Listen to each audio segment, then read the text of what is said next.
আমরা অনেকেই ভ্যাম্পায়ারের গল্প শুনেছি, ভ্যাম্পায়ার মুভি দেখেছি। আজকে আপনাদেরকে আমি শোনাবো বাস্তব এক ভ্যাম্পায়ারের গল্প। এরা যদিও মানুষের প্রজাতিতে বসবাস করে না, বরং এরা গাছেদের প্রজাতিতে বসবাস করে। আমরা এই ভ্যাম্পায়ারকে সবাই চিনি এবং নামও জানি। এটি হচ্ছে স্বর্ণলতা, ইংলিশে যাকে বলে ডডার। গাছেদের মধ্যে এরা 170টি প্রজাতিতে বসবাস করে। এদের প্রধান 4টি কালার হচ্ছে brown, pink, yellow and orange. সাধারণত গ্রীষ্মকালে এরা নিজস্ব বীজ থেকে অঙ্কুরিত হয় এবং তার আশেপাশে তার হোস্ট গাছকে খুঁজে বের করার চেষ্টা করে।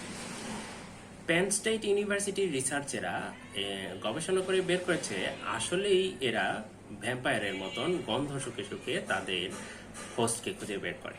এখন গাছেদের তো নাক নেই, এরা গন্ধ শুকে কি করে? এদের যে অঙ্কুরের যে প্রথম ডগাটি রয়েছে, এইখানে হচ্ছে এক ধরনের কেমিক্যাল ডিটেক্টর সেন্সর রয়েছে। এরা বিভিন্ন গাছের কেমিক্যাল সিগন্যালকে ডিটেক্ট করে তাদের হোস্টকে খুঁজে বের করার চেষ্টা করে কোন হোস্ট তার জন্য সবচেয়ে সুইটেবল। একবার একটা হোস্টকে খুঁজে পাওয়ার পর ও এই গাছটিকে জড়িয়ে ধরে আস্তে আস্তে বড় হতে থাকে এবং তার নিজস্ব শেকড়টি মরে যায়।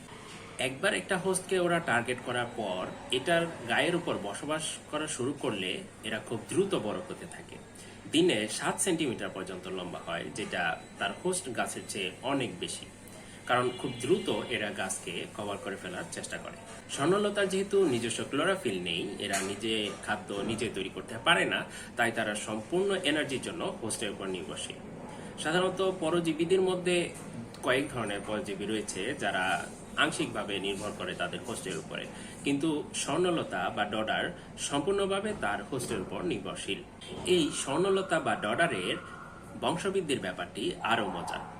তাদের যে হোস্ট রয়েছে সেই গাছের যে ফুল ফোটার সময় স্বর্ণলতা তার নিজস্ব ফুলটিকে সেই ফুল ফোটার সময়ের সাথে সিঙ্ক করে নেয়। এতে করে যে সকল পোকামাকড় বা মৌমাছি বা পশু পাখি এই গাছটির পরাগায়ন ঘটাবে, তারা স্বর্ণলতার ফুলটিরও পরাগায়ন ঘটাবে। এতে করে তাদের বংশবৃদ্ধির চান্সটা অনেক বেড়ে যায় এবং আর সব পরজীবীদের মতো স্বর্ণলতাও হচ্ছে গাছ থেকে গাছে ভাইরাস ট্রান্সমিট করতে পারে। ফুল ফুটে তাদের বীজ মাটিতে পড়ার পর এরা সর্বোচ্চ 30 বছর পর্যন্ত মাটির নিচে এভাবে থাকতে পারে। এটা আসলে একটি ভ্যাম্পায়ারের এই লক্ষণ।